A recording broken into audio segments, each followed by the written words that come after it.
സ്വന്തം ശരീരം ഏറ്റവും നന്നായി പ്രസന്റ് ചെയ്യപ്പെടണമെന്ന് ആഗ്രഹിക്കുന്നത് ഏതൊരാളുടെയും അവകാശമാണ്. അവനവൻ്റെ ശരീരത്തിന് മേലുള്ള സ്വയം നിർണയ അവകാശം ചെറിയ സംഗതിയല്ല.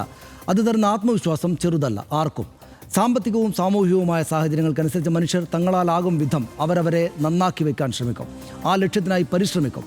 നല്ല വസ്ത്രങ്ങൾ, നല്ല മേക്കപ്പ് സാമഗ്രികൾ എന്ന് തുടങ്ങി ലക്ഷറി കോസ്മെറ്റിക് സർജറികൾ വരെ നീളുന്നു ആധുനിക കാലം അതിനായി തുറന്നു വെക്കുന്ന സാധ്യതകൾ. അങ്ങനെ വലിയ പ്രതീക്ഷയോടെ ഒരു കോസ്മെറ്റിക് സർജറിക്ക് വിധേയയായ യുവതി നേരിടേണ്ടി വന്നത് ജീവിതത്തിലെ ഏറ്റവും ദാരുണമായൊരു അധ്യായമാണ്. തിരുവനന്തപുരത്തെ കോസ്മെറ്റിക് ഹോസ്പിറ്റലിൽ അടിവയറ്റിലെ കൊഴുപ്പ് നീക്കൽ ശസ്ത്രക്രിയയ്ക്ക് വിധേയയായ ഒരു 31-കാരി ഇപ്പോൾ വേദന തിന്നുകയാണ്. ചികിത്സാ പിഴവിനെ തുടർന്നുണ്ടായ അണുബാധയിൽ അവർക്ക് നഷ്ടമായത് കയ്യിലും കാലിലുമായി 9 വിരലുകളാണ്. ജീവൻ പോലും പോകും എന്ന ഘട്ടമുണ്ടായി. ജീവൻ തിരിച്ചു കിട്ടാൻ ഇതുവരെ ചെലവാക്കേണ്ടി വന്നത് 30 ലക്ഷത്തിലേറെ രൂപയാണ്. RDX റാപ്പ് കാണാം. കഴക്കൂട്ടം ടെക്നോ പാർക്കിൽ സോഫ്റ്റ്വെയർ എഞ്ചിനീയറായ നീതു അടിവയറ്റിലെ കൊഴുപ്പ് നീക്കം ചെയ്യാനുള്ള ശസ്ത്രക്രിയ ചെയ്തത് കഴിഞ്ഞ ഫെബ്രുവരി 22-നാണ്. ശസ്ത്രക്രിയയ്ക്ക് പിന്നാലെ യുവതിക്ക് ശാരീരിക ബുദ്ധിമുട്ടുകൾ തുടങ്ങി. 2 ദിവസത്തിന് ശേഷം വീണ്ടും കോസ്മെറ്റിക് ആശുപത്രിയിൽ പ്രവേശിപ്പിച്ചു. അണുബാധ തിരിച്ചറിഞ്ഞതോടെ ആശുപത്രി അധികൃതർ യുവതിയെ ചാക്കയിലെ സ്വകാര്യ ആശുപത്രിയിലേക്ക് മാറ്റി. ഇടത് കൈകാലുകളിലെ 9 വിരലുകൾ മുറിച്ചു മാറ്റേണ്ടി വന്നു. കൊഴുപ്പ് നീക്കിയ ഭാഗത്തെ മുറിവുണങ്ങാതായതോടെ തൊലി വെച്ച് പിടിപ്പിച്ചു. ചികിത്സാ പിഴവ് മറച്ചുവെക്കാൻ ശ്രമമുണ്ടായെന്നും കുടുംബം ആരോപിക്കുന്നുണ്ട്. വയറ്റിൽ ആ സർജറി ചെയ്തപ്പോൾ വയറിൽ മൊത്തത്തിലുള്ള അവിടെയുള്ള സ്കിന്നെല്ലാം നശിച്ചു പോയായിരുന്നു. അപ്പം ആ ഭാഗത്ത് സ്കിന്നില്ല. അപ്പം അതൊരു വലിയൊരു ആയിട്ടാണ് അത് ഇരിക്കുന്നത്. ഇനി ലൈഫ് ലോങ് മൊത്തം എന്ന് പറയുന്നത് എന്നെ ഡിപ്പെൻഡ് ചെയ്ത് തന്നെ വൈഫിന് ഇരിക്കേണ്ടി വരുന്നത്. നീതുവിന്റെ ഭർത്താവിന്റെ പരാതിയിൽ ആശുപത്രിക്കും ശസ്ത്രക്രിയ നടത്തിയ ഡോക്ടർക്കുമെതിരെ പോലീസ് കേസെടുത്തു. ആശുപത്രിയുടെ പ്രവർത്തനവും നിർത്തിവെപ്പിച്ചു.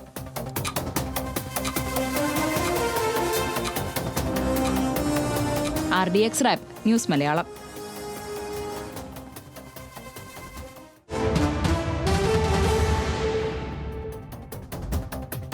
അങ്ങേയറ്റം സങ്കടകരമായ കാര്യമാണ് നീതുവിന് സംഭവിച്ചത്. നമുക്ക് നോക്കാം. ഫെബ്രുവരി 22-ാം തീയതിയാണ് അവർ ചികിത്സയ്ക്ക് വേണ്ടി ശസ്ത്രക്രിയയ്ക്ക് വിധേയമായത്. ഫെബ്രുവരി 22-ാം തീയതി അടിവയറ്റിലെ കൊഴുപ്പ് നീക്കലായിരുന്നു ശസ്ത്രക്രിയ നടന്നത് കഴക്കൂട്ടം ഈ കോസ്മെറ്റിക് ആശുപത്രിയിലാണ്. ചെയ്തത് ആശുപത്രിയിലെ പ്ലാസ്റ്റിക് സർജൻ ഷെനാൽ ശശാങ്കൻ എന്ന ഡോക്ടറാണ്. ഷെനാൽ ശശാങ്കൻ പിറ്റേന്ന് രാവിലെ വീട്ടിലേക്ക് വിട്ടു. ഇത് കഴിഞ്ഞ ഉടൻ തന്നെ ഉച്ചയ്ക്ക് ഭക്ഷണം കഴിച്ചതോടെ ഛർദിയും തലകറക്കവും ഉണ്ടായി നീതുവിന്. അതാണ് ആദ്യത്തെ സൂചന. വീട്ടുകാർ ഡോക്ടറെ ബന്ധപ്പെട്ടപ്പോൾ കഞ്ഞിവെള്ളം നൽകാനാണ് ഡോക്ടർ നിർദ്ദേശിച്ചത്. BP വളരെ താഴ്ന്നതോടെ ഡോക്ടറെ വിളിച്ച് വീണ്ടും ഈ വീട്ടുകാർ വിവരം പറഞ്ഞു. മറ്റേതെങ്കിലും ആശുപത്രിയിൽ കൊണ്ടുപോകേണ്ടതില്ല എന്നാണ് ഡോക്ടർ ആ നേരത്ത് പറഞ്ഞത് എന്ന് ഇവർ പറയുന്നു. ഫെബ്രുവരി 24-ാം തീയതി നീതുവിനെ വീണ്ടും ഇതേ ആശുപത്രിയിൽ കോസ്മെറ്റിക് ആശുപത്രിയിൽ എത്തിച്ചു. ശസ്ത്രക്രിയയ്ക്ക് പിന്നാലെ നീതുവിനുണ്ടായത് കടുത്ത അണുബാധയാണ്. അങ്ങേയറ്റം വലിയ അണുബാധയുണ്ടായി. BP കുറഞ്ഞെന്നറിയിച്ച് ഡോക്ടർ സ്വന്തം നിലക്ക് വേറെ ആശുപത്രിയിലേക്ക് രോഗിയെ നീതുവിനെ മാറ്റി. ഹൃദയാഘാതമുണ്ടായെന്നും ICUവിലേക്ക് മാറ്റിയതായുമാണ് പിന്നീട് ബന്ധുക്കളെ അറിയിച്ചത്. ആന്തരിക അവയവങ്ങളിലെ അണുബാധയെ തുടർന്ന് നീതു 21 ദിവസം വെന്റിലേറ്ററിൽ കഴിയേണ്ടതായിട്ട് വന്നു. 21 ദിവസം ഡയാലിസിസിന് പിന്നാലെ നീതുവിൻ്റെ ഇടതുകാലിലെ പ്രധാന രക്തധമനിയിൽ ബ്ലോക്ക് ഉണ്ടായി. രക്തയോട്ടം കുറഞ്ഞതോടെ ഇടത് കൈകാലുകളുടെ ചലനശേഷി നഷ്ടമാവുകയും ചെയ്തു. രക്ഷിക്കാൻ ഇടതുകാലിലെ 5ഉം ഇടത് കൈയിലെ 4ഉം വിരലുകൾ മുറിച്ചു മാറ്റി. 9 വിരലുകളാണ് നീതുവിന് ഇതിനുശേഷം നഷ്ടമായത്. മുറിവുണങ്ങാത്ത അടിവയറിൽ പിന്നീട് തൊലി വെച്ചു പിടിപ്പിക്കേണ്ടതായി വന്നു എന്നതാണ് ഇപ്പോഴത്തെ അവസ്ഥ. ഭർത്താവ് നേരത്തെ അക്കാര്യം പറഞ്ഞതാണ്. ലൈപ്പോസെക്ഷൻ എന്നാണ് ഈ കൊഴുപ്പ് നീക്കൽ ശസ്ത്രക്രിയ അറിയപ്പെടുന്നത്. ലൈപ്പോസെക്ഷൻ എന്നാണ് അതിൻ്റെ പേര്. ഓപ്പറേഷൻ തിയേറ്ററിൽ സ്റ്റെറൈൽ കണ്ടീഷൻ ഉറപ്പാക്കി മാത്രമേ ഇത് ചെയ്യാനാകൂ. ഒരുപാട് കീഹോൾ വഴി കാനുല ഉപയോഗിച്ച് കൊഴുപ്പിനെ പുറത്തേക്ക് വലിച്ചെടുക്കുകയാണ് ചെയ്യുക. അതാണ് അതിൻ്റെ പ്രോസസ്സ്. അടിവയർ പോലുള്ള ഭാഗങ്ങളിൽ ജനറൽ അനസ്തേഷ്യ ഉപയോഗിച്ചേ ചെയ്യാനാകൂ.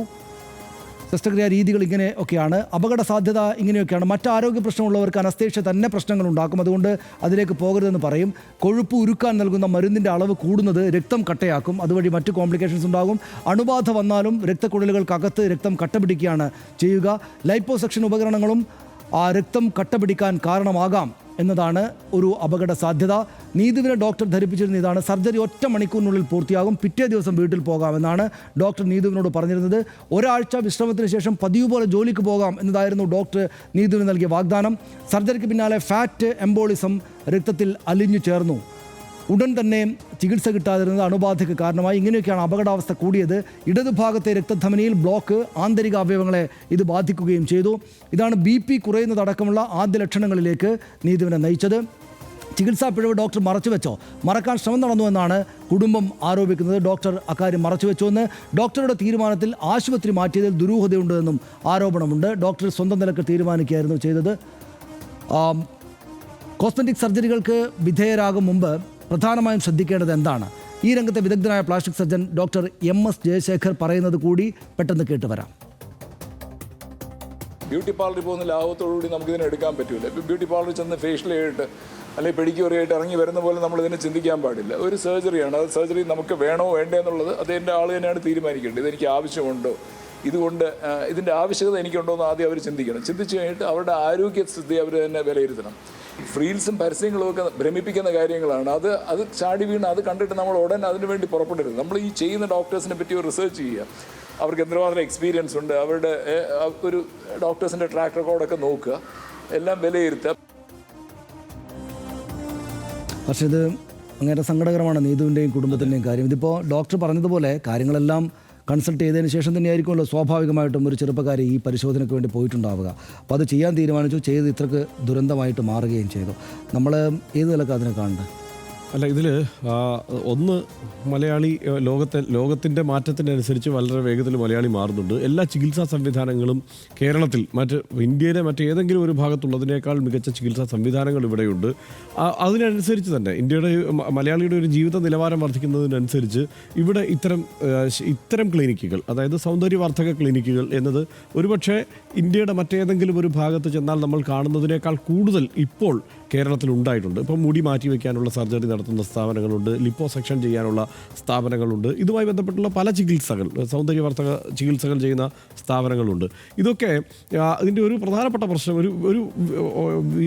ഒരു ആശുപത്രിയുടെ സമ്പൂർണ്ണമായ സുരക്ഷയിലല്ല ഈ പല സംവിധാനങ്ങളും പ്രവർത്തിക്കുന്നത്. ആ ഒരു വൃത്തിയോ ആ സുരക്ഷയോ ഇല്ലാതെ തന്നെ ഒരു ചെറിയ ക്ലിനിക്കിൽ തന്നെ ചെയ്യാവുന്ന കാര്യങ്ങളാണിത്. അതായത് ഇതിലൊക്കെ ഈ അപകടകരമായ സാഹചര്യത്തിലേക്ക് കാര്യങ്ങൾ മാറാനുള്ള ഒരു കണക്ക് ഏതാണ്ട് 1% മുതൽ 2% വരെയാണ്.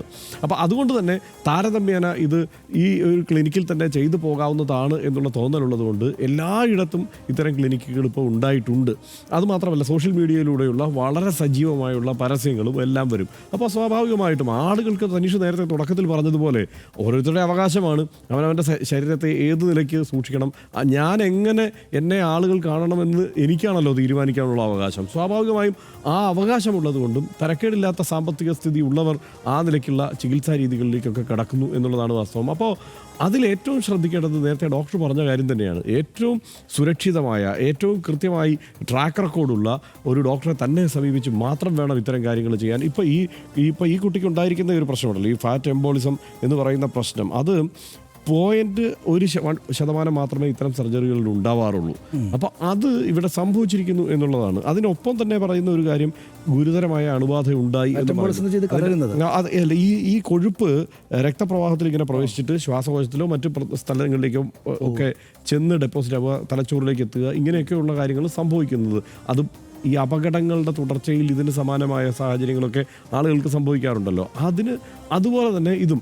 അപ്പോൾ അതിൽ ഏറ്റവും സൂക്ഷ്മതയോടെ ചെയ്യേണ്ട ഒരു ചികിത്സ തന്നെയാണ്. ഇത്തരം ലാഘവബുദ്ധിയോടെ ഡോക്ടർമാരും ഇത് വളരെ ലാഘവബുദ്ധിയോടെ എടുക്കും. കാരണം ഇത് വളരെ 1 മണിക്കൂർ കൊണ്ട് തീർക്കാവുന്ന കേസേ ഉള്ളൂ, നിസ്സാര കേസ് എന്നുള്ള മട്ടിലാണ് അവരും ഇതിനെ കൈകാര്യം ചെയ്യുന്നത്. പക്ഷേ ഒരു വ്യക്തിയുടെ ജീവനാണ്, അയാളുടെ ജീവിതം എല്ലാ കാലത്തേക്കും മാറി മറിയുന്ന ഒരു സംഗതിയാണ് എന്നുള്ള കരുതൽ ഈ ആശുപത്രികൾക്കും വേണം എന്നുള്ളതാണ് ഇതിനകത്ത് പ്രധാനപ്പെട്ട കാര്യം. അതില്ലാതിരിക്കുന്നതാണ് ഇത്തരം അപകടങ്ങൾക്ക് കാരണം. അല്ലാതെ ഇതെല്ലാം നാളെ അങ്ങ് നിരോധിച്ചു കളയണം, ഈ രീതിയിൽ ചെയ്യുന്നത് വലിയ അപകടമാണ് എന്നുള്ള ഒരു സംഗതിയൊന്നുമല്ല. കാരണം ചെറിയ ശതമാനം ആളുകൾക്കാണ് ഈ പ്രശ്നം ഉണ്ടാകുന്നത്. പക്ഷേ കരുതലോടെ വേണം ഇത്തരം കാര്യങ്ങൾക്ക് മുതിരാൻ എന്നുള്ളതാണ്. ഇതിനകത്ത് ഇപ്പോൾ ലൈപ്പോസെക്ഷൻ ഈ സേഫ് ആണോ എന്ന് ഞാനിന്ന് 2 പെർപ്ലക്സിറ്റിയോടും ChatGPTയോടും ചോദിച്ചു, 2 ചാറ്റ് ബോട്ടുകളോട് ചോദിച്ചു. ഇപ്പം അവരാണല്ലോ ഈ മയോ ക്ലിനിക്കിൻ്റെ ഒക്കെ പലതായിട്ട് പരിശോധിച്ചിട്ട് അവർ രണ്ടുപേരും പറഞ്ഞത് ഇത് ജനറലി കൺസിഡേർഡ് സേഫ് എന്നാണ്. അതായത് സുരക്ഷിതമായൊരു പരിപാടിയാണിത്, ലോകത്തെല്ലായിടത്തും ആളുകൾ ചെയ്യുന്നതാണ്. അപ്പോൾ അതുകൊണ്ട് പക്ഷേ ഈ ഡോക്ടർ ഇപ്പോൾ പറഞ്ഞതുപോലെ നമുക്കറിയാവുന്നതുപോലെ കുറേയേറെ ഉപാധികൾ ഈ 2 ചാറ്റ് ബോട്ടുകൾ ഇങ്ങോട്ടേക്ക് വെച്ച് തരും. അതായത് ഇന്ന സംഗതികളുണ്ട്, ജനറലി അത് സേഫ് ആണെങ്കിലും സുരക്ഷിതമാണ്, അത് ചെയ്യുന്നതിൽ വേറെ കുഴപ്പമൊന്നുമില്ലെങ്കിലും കുറേയേറെ ഘടകങ്ങൾ പരിശോധിക്കണം. ഇപ്പോൾ ഇതിനകത്ത് ഇപ്പം നാളെ ഇതൊരു വലിയ ചർച്ചയായിട്ട് വരുമ്പോൾ സ്വാഭാവികമായിട്ട് കുറേ ആളുകൾ നമ്മുടെ നാട്ടിൽ നിശ്ചയമായിട്ടും എനിക്ക് ഉറപ്പാണ്, ഇപ്പോൾ തന്നെ പറയാം, കുറേ ആളുകൾ ഈ ചെയ്ത ആളെ കുറ്റപ്പെടുത്താൻ തുടങ്ങും. അല്ലെങ്കിൽ അത് അങ്ങനെ പോയിട്ടില്ലേ, സ്വന്തം ശരീരം അങ്ങനെ വെച്ചാൽ പോരെ എന്നൊക്കെ പറഞ്ഞിട്ട്. പക്ഷേ ഇപ്പോൾ നമ്മൾ ഈ ഒരു ആരോഗ്യ പ്രശ്നങ്ങൾ അല്ലെങ്കിൽ കൈവിരലുകൾ നഷ്ടപ്പെട്ടതും വലിയ ദുരന്തം അനുഭവിക്കുന്നതായിട്ട് നമ്മൾ നീതുവിനെ കാണുമ്പോൾ ഒരുപക്ഷെ ഈ അമിതമായ തടി കൊണ്ടുണ്ടാകാവുന്ന ശാരീരിക പ്രശ്നങ്ങളും അവർ അനുഭവിച്ചിട്ടുണ്ടാകാം. ശാരീരിക പ്രശ്നങ്ങളാണെങ്കിൽ അങ്ങനെ, അല്ലെങ്കിൽ മാനസികമായിട്ടുള്ള ബുദ്ധിമുട്ടുകളാണെങ്കിൽ അങ്ങനെ. അത് അനുഭവിച്ചത് കൊണ്ടാണ് ഇങ്ങനെയൊരു സംവിധാനമുണ്ട്. പണം മുടക്കിയാൽ ചെയ്യാം. ബോഡി ഷേപ്പിംഗ് ഒക്കെ ഉണ്ടാകുന്ന നാടകമാണല്ലോ എല്ലായിടത്തും. ഇങ്ങനെ ചെയ്താൽ ലോകത്ത് മുഴുവൻ ഇങ്ങനെ ചെയ്യുന്നതാണ്. അപ്പോൾ അതിനുവേണ്ടി സമീപിച്ച ആളാണ്. അപ്പോൾ വ്യക്തിപരമായിട്ട് ഇത്ര ഒരു തീരുമാനമെടുത്തിട്ട് ഇതിൽ ഇങ്ങനെയൊരു സംഭവത്തിലേക്ക് ചെന്ന് പെട്ടുപോയിരിക്കുന്ന ആ ആളെ പരിഹസിക്കുക എന്നുള്ളത് ഒരിക്കലും ചെയ്യാൻ പാടില്ലാത്തതാണ്. കാരണം എത്രയോ ആളുകൾ അത് ചെയ്യുന്നു. അവർക്ക് പക്ഷേ ഇങ്ങനൊരു ബുദ്ധിമുട്ട്, ഒരു കഷ്ടം പിടിച്ചൊരു സാഹചര്യം ഉണ്ടായി. ഇതിനകത്ത് വീട്ടുകാർ അറിഞ്ഞിരുന്നില്ല എന്ന് ഈ നീതുവിൻ്റെ അച്ഛൻ പറഞ്ഞതായിട്ട് ഞാൻ ഇന്നത്തെ പത്രത്തിൽ വായിച്ചു. അറിഞ്ഞിരുന്നില്ല, ഞങ്ങളോട് പറഞ്ഞിരുന്നില്ല എന്ന്. അപ്പോൾ ഇത് വളരെ അടുത്ത മനുഷ്യരുമായിട്ട് എല്ലാം ആശയവിനിമയം നടത്തിയിട്ട് ചെയ്യുന്നതായിരിക്കും നല്ലത് എന്നത് ഒക്കെ വേണമെങ്കിൽ പറയാം എന്നല്ലാതെ ഇത് ചെയ്യരുത് എന്നോ അല്ലെങ്കിൽ ചെയ്താൽ ഉടനെ കുഴപ്പത്തിലാകുമെന്നൊന്നും ഒന്നും പറയുക ഈ ഘട്ടത്തിലാണെങ്കിൽ പോലും അത് സാധ്യമല്ല. നമുക്ക് ആകെപ്പാടെ പ്രതീക്ഷിക്കാവുന്നത് നീതു ഈ ഒരു ദുരന്ത സാഹചര്യം കഴിഞ്ഞ് മറ്റു ബുദ്ധിമുട്ടുകൾ ഉണ്ടാകാതെ തിരിച്ചു വരട്ടെ, അവർക്ക് സാധാരണഗതിയിലുള്ള ജീവിതം നടത്താൻ മുന്നോട്ട് കൊണ്ടുപോകാൻ കഴിയട്ടെ എന്നാണ്. ഇത് ഇത്തരം ശസ്ത്രക്രിയകൾ ചെയ്യുന്ന ആളുകൾ ആകെപ്പാടെ കുഴപ്പമാണ് എന്നൊന്നും പറയുന്നത് ശരിയല്ല. പക്ഷേ ഒരു കാര്യമുണ്ട്, ഇത്ര വലിയ വീഴ്ച വരുത്തിയ ഡോക്ടർ ഇനിയും ഈ കാര്യത്തിലേക്ക് ചെയ്യുക എന്നത് അദ്ദേഹത്തെ വിലക്കേണ്ടതാണ്. ആ കാര്യത്തിൽ യാതൊരു സംശയം ഉണ്ടാകേണ്ടതില്ല. കാരണം ഹർഷൻ നേരത്തെ പറഞ്ഞിട്ടുണ്ട്, ഓരോ മനുഷ്യൻ്റെയും ജീവിതവും ഓരോ മനുഷ്യൻ്റെയും വെൽബീയിങ്ങും അവരുടെ കൈകളിൽ ഏൽപ്പിച്ചിട്ടാണ് ഈ ആശുപത്രിയിൽ ഇത്തരം ചികിത്സകൾക്ക് വേണ്ടി കയറുന്നത്. അയാൾ ഇനി ഇത് ചെയ്യാൻ പാടില്ല എന്നത് പറഞ്ഞാൽ തെറ്റുണ്ടാകില്ല എന്നാണ് എനിക്ക് തോന്നുന്നത്. നാട്ടിൽ കൂണുപോലെ മുളച്ചു പൊങ്ങുന്നുണ്ട് കോസ്മെറ്റിക് ക്ലിനിക്കുകൾ. കോസ്മെറ്റിക് തെറാപ്പിയിലെ പുതുപുത്തൻ സാധ്യതകൾ അവർ പരിചയപ്പെടുത്തുന്നുണ്ട്. അതിൽ തെറ്റൊന്നുമില്ല. മറിച്ച് നമ്മുടെ നാട്ടിലും നമുക്ക് താങ്ങാവുന്ന ചിലവിൽ ഇതൊക്കെ ലഭ്യമാവുന്നത് പോസിറ്റീവായുള്ള കാര്യമായിട്ട് എടുക്കുകയും ചെയ്യാം. സോഷ്യൽ മീഡിയ കാലത്താണ് നമ്മൾ ജീവിക്കുന്നത്. റീലുകളാണ് അതിൻ്റെ മുഖം. വിരൽത്തുമ്പത്ത് വന്ന് ഇൻഫ്ലുവൻസർമാരും സെലിബ്രിറ്റികളും പറയും എന്തെല്ലാമാണ് നമ്മൾ ഉപയോഗിക്കേണ്ട വസ്തുക്കളെന്ന്, എവിടെയാണ് നല്ല കോസ്മെറ്റിക് സർജറി ചെയ്ത് നൽകുക എന്നെല്ലാം. പക്ഷേ ഇതിൽ മിക്കവരുടെയും വൈദഗ്ധ്യത്തെ, പ്രവൃത്തി പരിചയത്തെ, അവിടെ ചെയ്യുന്ന പ്രോസസ്സുകളുടെ കോംപ്ലിക്കേഷനുകളെ ഒന്നും പറ്റി നമ്മൾ ചർച്ച ചെയ്യാറില്ല എന്നതാണ് അപകടം. എല്ലാത്തിനും മുമ്പ് തിരഞ്ഞെടുക്കുന്ന ചികിത്സാ രീതിയെപ്പറ്റി നന്നായി അറിയണം. ക്ലിനിക്കിൻ്റെയും ഡോക്ടർമാരുടെയും വൈദഗ്ധ്യം ഉറപ്പാക്കണം. ബ്യൂട്ടി പാർലറിൽ ഫേഷ്യലോ മറ്റോ ചെയ്യാൻ പോകുന്ന ലാഘവത്തോടെ കോസ്മെറ്റിക് സർജറികൾക്ക് മുതിരരുത് എന്ന് സാരം. ഇവിടെ നീതു അങ്ങനെ ചെയ്തു എന്നല്ല അതിനർത്ഥം. പക്ഷേ നമ്മൾ കുറേ കൂടെ ഗൗരവം കാണിക്കണം ഇത്തരം സംഗതികൾക്ക് എന്ന് നമ്മളെ ഒന്നുകൂടെ ബോധ്യപ്പെടുന്ന സംഭവമായിട്ട് നീതുവിൻ്റെ ഈ പരിതാപാവസ്ഥ വരുന്നുണ്ട്. ഇന്നത്തെ RDX പൂർണ്ണമാവുകയാണ്. Good night.